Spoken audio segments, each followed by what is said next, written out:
Priyadarshini IAS academy के platform पर फिर से आपको स्वागत है। लेकिन आज एक नई क्लास लेकर आया है, वो 5 मिनट सीरीज के नाम से चलेगी। यानी कि कंसेप्ट क्लियर तो रिजल्ट क्लियर के अंतर्गत ही यह लंबी वीडियो नहीं बल्कि शॉर्ट वीडियो के अंतर्गत चलाया जाएगा।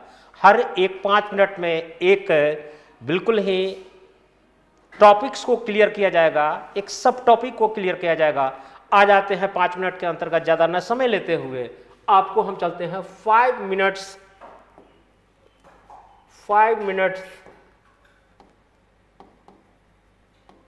मिनट ए टॉपिक सीरीज के अंतर्गत यह न्यू श्रृंखला शुरू की गई है, यानी कि कंसेप्ट क्लियर तो रिजल्ट क्लियर।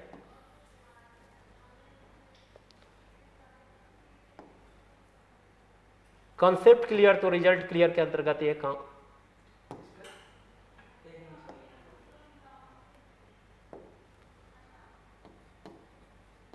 कंसेप्ट क्लियर तो रिजल्ट क्लियर।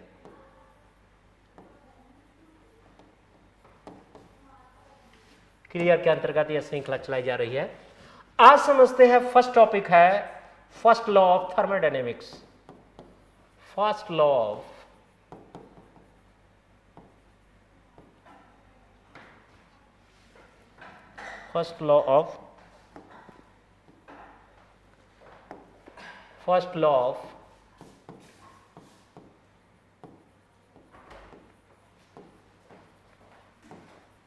डायनामिक्स, यानी कि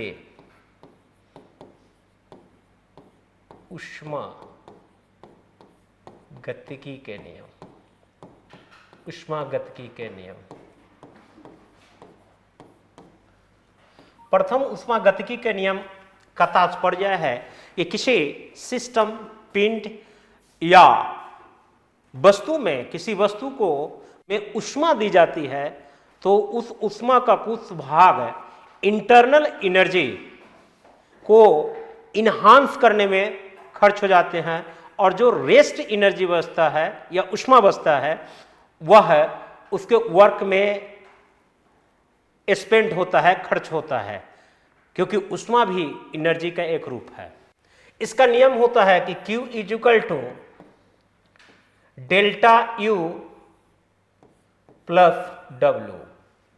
यहां Q हो गया हीट यानी कि ऊष्मा, और डेल्टा U यही है इंटरनल एनर्जी।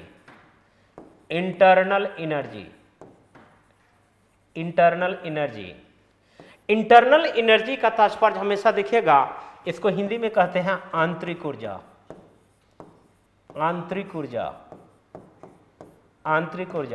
और आंतरिक ऊर्जा का यहां तात्पर्य है पोटेंशियल एनर्जी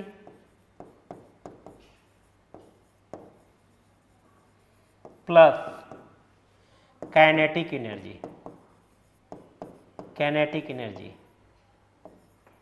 एनर्जी। यानी कि पोटेंशियल एनर्जी का मतलब है स्थितिज ऊर्जा प्लस,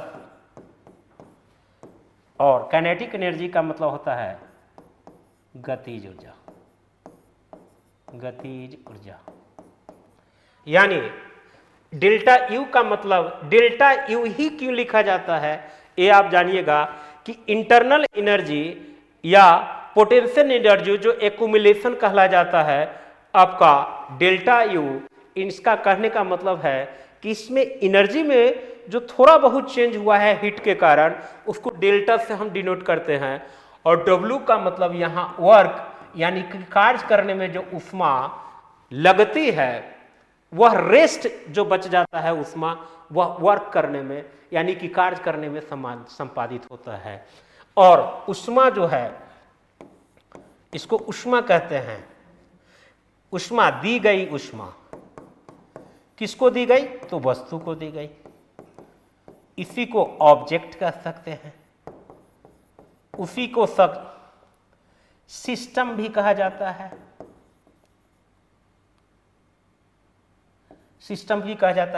या उसी को पिंड भी कहा जाता है। ये सभी ऊष्मा जब पिंड को दी जाती है तो उसके इंटरनल एनर्जी और पोटेंशियल एनर्जी, इंटरनल एनर्जी जिसमें कि पोटेंशियल एनर्जी और काइनेटिक एनर्जी दोनों शामिल होता है, उसकी ऊर्जा में बढ़ोतरी में खर्च हो जाता है और जो रेस्ट ऊष्मा बचता है वह वर्क के रूप में जो है खर्च होता है। इसे ही कहा जाता है प्रथम लॉ ऑफ थर्मोडायनामिक्स, यानी कि फर्स्ट लॉ ऑफ थर्मोडायनामिक्स, यानी कि ऊष्मागतिकी का प्रथम नियम या प्रथम ऊष्मागतिकी के नियम भी कहते हैं। यानी कि इस समीकरण से हमें जो प्राप्त हुआ Q is equal to delta U plus W, यानी कि delta U is equal to Q minus W, ये भी लिख सकते हैं।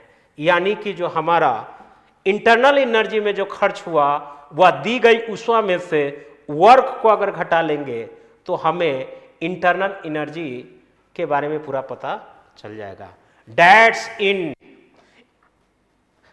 वीडियो समाप्त हो गया, यानी कि ऊष्मागतिकी का प्रथम नियम आपको समझ में आ गया हो। दैट्स इन, या 5 मिनट का ही सीरीज था, यानी 5 मिनट में पूरे कंसेप्ट क्लियर तो रिजल्ट क्लियर। अब छोटी छोटी वीडियो इसी प्रकार की आएगी। धन्यवाद।